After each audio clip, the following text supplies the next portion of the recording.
Subscribe कीजिए astro Gemini channel को और बेल का बटन ज़रूर दबाइए ताकि नए वीडियोस के नोटिफिकेशंस आपको जल्द से जल्द मिल पाए। नमस्कार दोस्तों, आज मैं फिर हाजिर हूँ एक नए वीडियो के साथ आपके अपने channel Astro Gemini the Cosmic Healer में।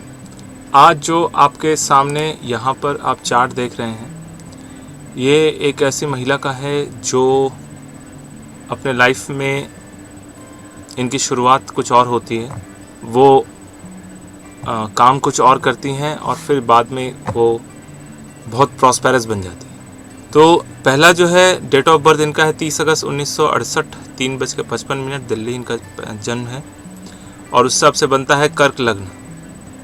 तो अभी ये जो वीडियो है ये शोध का विषय है, रिसर्च का विषय है। इसमें समझना ज़रूरी है ग्रह नक्षत्रों की स्थिति और उसका जो इफ़ेक्ट होता है दशांतर दशा के हिसाब से, उस हिसाब से देखना ज़रूरी है। तो जो डेट ऑफ बर्थ है उससे लग्न निकल के आता है कर्क लग्न। लग्न भाव में ही मंगल विराजमान है। पुष्य नक्षत्र में इनका जन्म है। पुष्य नक्षत्र वाले थोड़े से हष्ट पुष्ट होते हैं, पर्सनालिटी इनकी थोड़ी सी अच्छी हेवी होती है और रंग भी काफ़ी साफ होता है।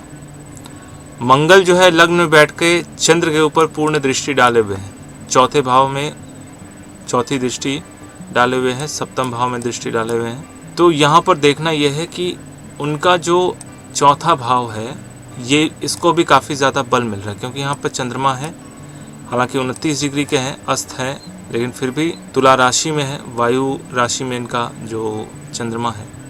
वायु राशि में चंद्रमा रहे तो ऐसे लोग बहुत ज़्यादा क्रिएटिव होते हैं, कल्पनाशील होते हैं, चीज़ों को अपने हिसाब से, जैसे डिज़ाइनिंग का काम, छोटी छोटी चीज़ों का काम, ध्यान रखना, नक्काशी का काम, ये बहुत अच्छे से करते हैं। दूसरे भाव में सूर्य और गुरु विराजमान है।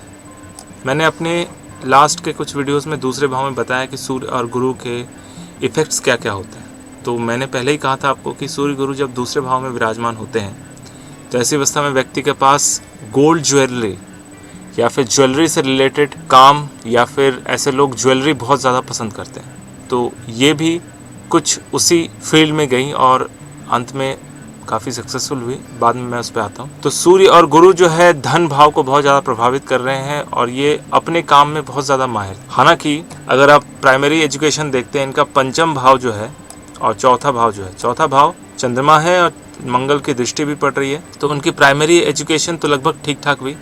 जन्म इनका एक मिडिल क्लास फैमिली में हुआ है और हुआ था, और उनकी प्राइमरी एजुकेशन लगभग ठीक ठाक थी।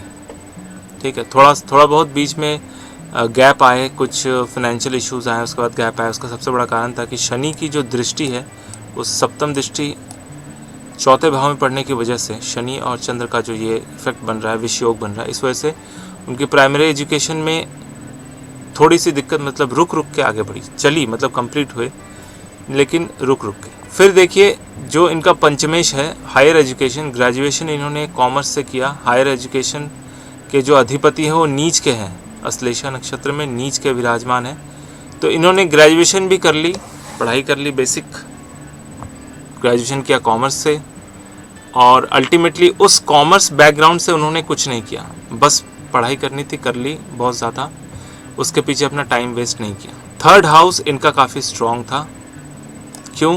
क्योंकि देखें शुक्र यहाँ पर, बुध जो है कन्या राशि के विराजमान है, शुक्र यहाँ पर नीच के हैं। तो शुक्र और बुध का यहाँ पर योग ये बन रहा है कि शुक्र वहाँ पर नीच के होते हुए भी वहाँ पर नीच भंग हो जा रहा है, और साथ में केतु भी विराजमान है। शुक्र, बुध और केतु तीसरे भाव को बहुत ज़्यादा बल दे रहे हैं, जिस वजह से उनको ड्राइंग, छोटे छोटे डिज़ाइनिंग बनाना बहुत अच्छा लगता था और उसकी वो प्रैक्टिस भी करते थे। तो एज अ हॉबी, क्योंकि थर्ड हाउस जो है वो पराक्रम का होता है और हॉबीज़ का भी होता है, आपको क्या पसंद है, ठीक है। तो ऐसे लोग अपने हॉबी को ही फॉलो करते हैं इंस्टेड ऑफ कि एजुकेशन जो लिया है उसको फॉलो करें, ठीक है। हालांकि बुध अपने स्वगृह और उच्च के विराजमान है, इस वजह से उन्होंने कॉमर्स की पढ़ाई भी करी, बस पास हो गए, बहुत ज़्यादा अच्छे मार्क्स नहीं आए। बट मैं आगे की और बात बताता हूँ। तो बुध और शुक्र की वजह से इनके अंदर क्रिएटिविटी बहुत ज़्यादा है, ठीक है, और इन्होंने छोटे छोटे चीज़ों की नक्काशी का काम शुरू किया। नक्काशी इन द सेंस कि इन्होंने ग्रेजुएशन करने के बाद एक 6 मंथ का ज्वेलरी डिज़ाइनिंग का कोर्स किया, दिल्ली में ही किया, वो ज्वेलरी डिज़ाइनिंग करते हुए उन्होंने एक अच्छे से शोरूम में, जो ज्वेलरी का शोरूम होता है बड़े नाम वाले, नाम नहीं लूँगा मैं, वहाँ पर जॉब के लिए अप्लाई किया। जॉब हो गई एक फर्स्ट चांस में, क्योंकि उनका जो काम था, वो जो छोटी छोटी बारीक बारीक काम जो इनका इतना सुपर फैंटास्टिक बनाती थी कि उनके डिज़ाइन को देखकर उस शोरूम के जो मालिक हैं वो काफ़ी ज़्यादा इम्प्रेस हुए और उनको अपने जॉब पे रख लिया। देखिए यहाँ पे 10th हाउस में शनि विराजमान है। हालांकि ये मेष राशि में शनि जो है नीच के होते हैं, लेकिन वक्री अवस्था में है। तो जब भी कभी भी कोई ग्रह नीच का होकर वक्री होता है तो ऐसे अवस्था में वो ग्रह उच्च का फल भी दे देता है। क्योंकि दशमेश लग्न भाव में नीच के विराजमान है, तो यहाँ पर यह कंडीशन बनता है कि इनको नौकरी नहीं मिलनी चाहिए थी या फिर नौकरी मिलने में परेशानी होनी चाहिए थी, लेकिन इन्होंने एक चांस, मतलब फर्स्ट चांस में ही नौकरी निकाल ली, उनको नौकरी मिल गई। एक उसका सबसे बड़ा कारण शनि यहाँ पर नीच का होकर वक्री, और शनि नमांश में भी देखिए वर्गोत्तमी है, सेम राशि में बैठे हुए। तो यहाँ पर इस बात की पुष्टि हो रही है कि उनको जॉब जो है बहुत जल्दी मिल गई।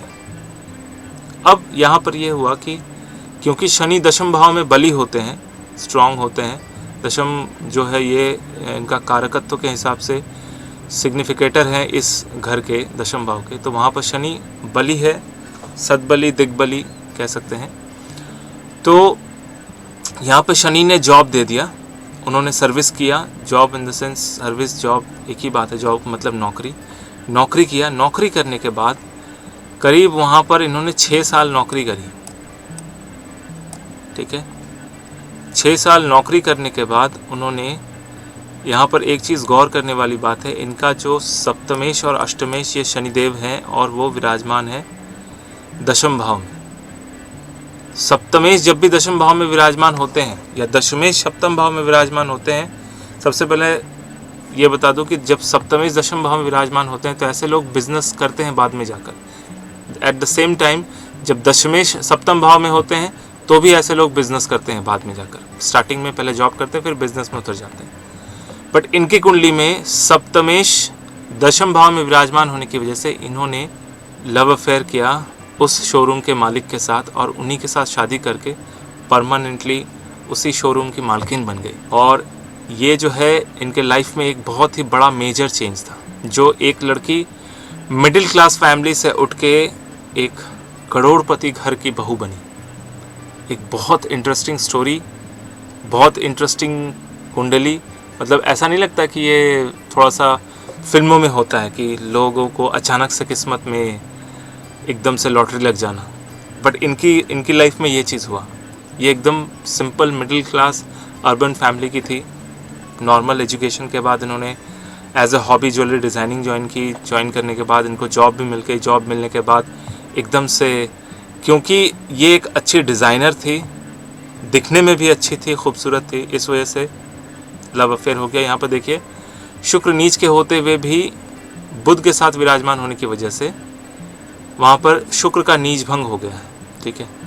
और इस वजह से जो है इनको बहुत जल्दी जॉब भी मिली और जॉब मिलने के बाद शादी भी हो गई और एकदम से इनकी लाइफ जो है बदल गई। और आज के डेट में वो खुद उस शोरूम की मालकिन है, पार्टनर हैं, प्लस और भी बहुत सारे ऐसे शोरूम खोल के रखा है और पूरा सुपरविजन का काम करती हैं।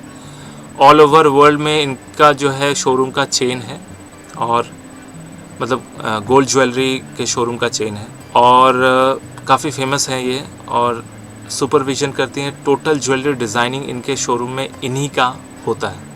हालांकि अपने अंडर में बहुत सारे लोग इनके काम करते हैं। जो फाइनलाइज डिज़ाइन करती है, मतलब जो फाइनलाइजेशन का काम है, ये अकेले अपने ऊपर करती हैं और इस चीज़ में ये बहुत ज़्यादा एक्सपर्ट है।